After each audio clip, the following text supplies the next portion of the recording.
ಒಣಗಿರುವ ಭೂಮಿಯ ಹಾಗೆ ಬದುಕೆಲ್ಲ ಬಳಲಿತು ಶಿಲುಬೆಯಲಿ ಶಾಶ್ವತ ಪ್ರೇಮ ನನಗಾಗಿ ದೊರಕಿತು.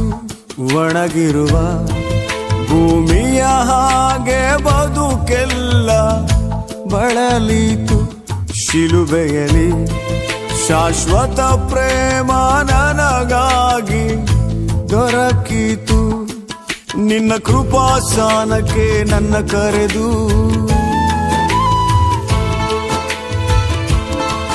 ನಿನ್ನ ಸ್ತುತಿಸೋ ಭಾಗ್ಯವ ನೀಡಿದೆ.